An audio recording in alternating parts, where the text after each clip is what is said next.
Good evening. All right, guys, it is, it's reminding me it's time to do a weekly vlog. It is May 6th. It is 8:46. It is a beautiful evening here in Wentzville, Missouri. And on this episode, I'm gonna show you guys how to install ECS tuning brake lines on your Audi A4. I've got fronts and we have rears. We're gonna do them in two separate videos. This one will be on just how to do the fronts, and click the link over that'll be over here someplace for the rears, if that's what you really are looking for. All right, guys, well, let's get started then, shall we? With this ECS tuning kit. ECS Tuning makes these 100% in-house. I know because I have seen the process. Check the link over there or in the description if you want to see my little trip to ECS Tuning. This is not a paid promotion for them whatsoever. I just like their lines. The quality is awesome. They are made 100% in America by personal friends of mine, so why not support them? I will make sure to put a link in the description below if you guys are interested in this product. For the mass of you who don't necessarily want to watch this entire video and want to just see how it's done real fast, enjoy this montage while I do this side real fast, and then when I get to the driver's side, I'll walk you guys through it on more of a slower step-by-step exactly how to. So if you're more interested in that, skip probably 60 seconds farther in and this montage will be over. That said, let's get started on putting these on.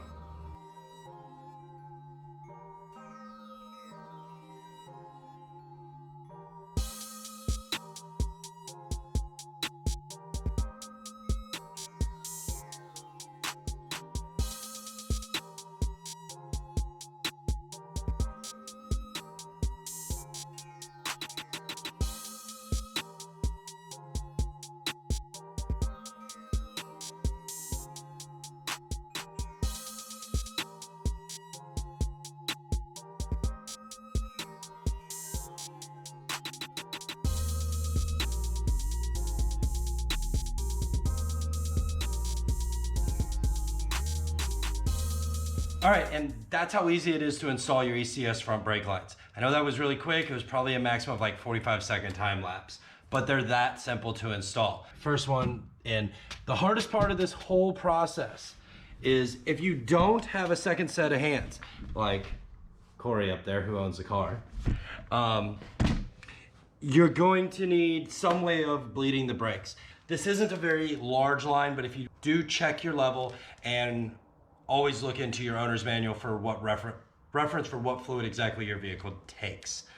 Now I'm gonna walk you through exactly how to do this, and we'll have the commentary with you. Also, if you found value in this video so far, please make sure to smash that like button. And if you wanna see more content like this and how to do the rear brake lines on your B8 Audi A4 or S4, please make sure to smash the subscribe button, hit the bell to get notified of all the content that I put out on this channel. We do a ton of maintenance videos and we do a lot of Audi builds. Please go check out the LSA Audi, which is a competition drift car that I'm building with an LSA powered 5.3 GM truck motor. I guess that's kind of like a mouthful.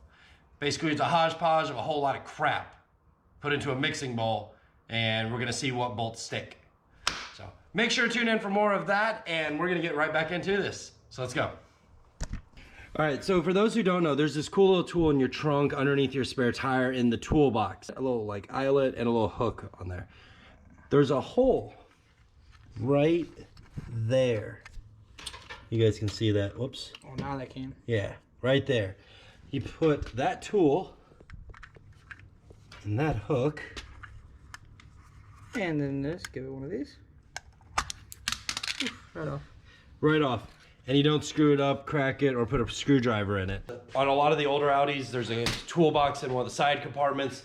On the B8 A4 specifically, it is underneath of the spare tire. So Corey's gonna take the wheels off, and then I'm gonna get the brake line installed real fast, and I'll walk you guys through it.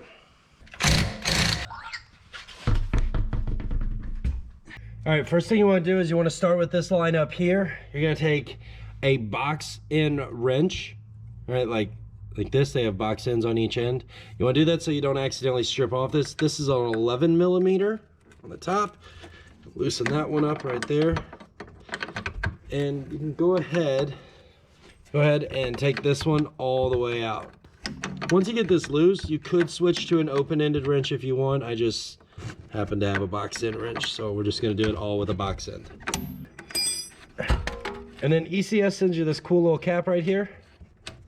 I went over that earlier. You just pull this line up and out of there, and you can put this cap right onto there. And that'll stop the fluid from leaking everywhere. So there's this little retainer right here that you get that just slides over it like that to keep the line up inside of there. So we're gonna need this later, so hold on to it. Okay, so this next part might be a little bit more difficult for you guys to see. I do apologize. There's a rubber line right here. When you're looking at the control arm, you're gonna want, there's a grommet in there. You're gonna wanna pop this grommet up and out of there. It's gonna be a little difficult. I'm gonna have to use both hands to do it, but that needs to be removed so that you can spin this line out right here. So we're gonna go ahead and loosen this line. Sorry, I'm gonna go ahead, take this grommet out and loosen that line, and we're gonna get this brake line out. Once again, get a boxed in wrench. I'm using a 14 millimeter here, and you're gonna wanna slide it down.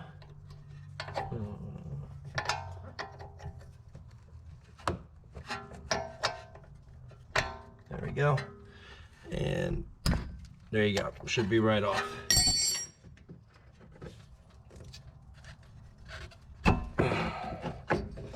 And once you have that loose, you should just be able to spin your line right on up out of there. A few moments later. And you don't have to worry about fluid draining out of the caliper as much as you need to worry about the fluid draining out of the brake line. So there's your, all right, we had a battery complication. Here are both lines side by side, as you can tell. Doing stainless steel brake lines is definitely on my top 10 list of modifications you should do to your car. Two major reasons, I would say. First off, long term. This, by durability, is gonna outlast this rubber brake line. Second, performance. This stainless steel brake line, it's got a steel braided line inside of this rubber coating. When you apply the brakes are like a hydraulic system. So you're gonna have brake pressure applied all the way through the system to the hard lines, to the ABS, and then down. And amongst all of that, there's lots of places for the pressure to drop. And one of those ways of pressure dropping is by ballooning. So with rubber brake lines, they can swell, okay? By removing that swelling factor, you're pushing all that braking pressure directly to your calipers and directly to the feel of the pedal inside the car. So not only is this mod going to increase braking power of the vehicle, but it's also going to give you a more dynamic feel in the pedal. So definitely on my top 10 list. All right, so back to this now, shall we? Here's the line. What I like to do is I'll set my line up, and you notice how this grommet's all the way on this end. Don't worry, the grommet can be moved. So what I'll do, just grab it. Grab it with both hands and slide it. Figure out roughly where it needs to be. You know, you can kind of measure it here. About like that. There you go. So this is ready to go back in the car. Don't worry about this. This is some sort of isolator, but we're not gonna have to worry about that anymore. All right, first thing you want to do with your new line is you want to fish it in between the tower and your upright. Line it up with your brake caliper, and you should just be able to spin this in by hand.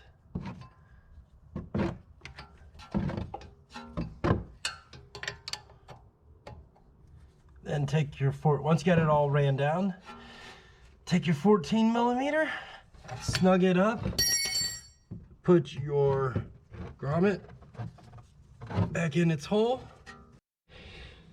and then last but not least, you need to take your new brake line, insert it in the factory bracket, put your clip back on there.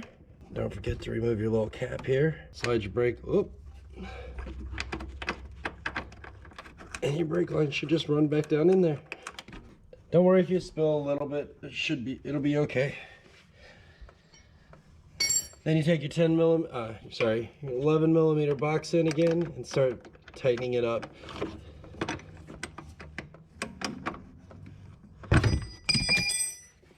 As long as you can keep it in your hand. All right, once you find the point where it gets snug, get yourself a 14 millimeter open-ended wrench. All right? Just hold it still. Put your 11 millimeter back on the top.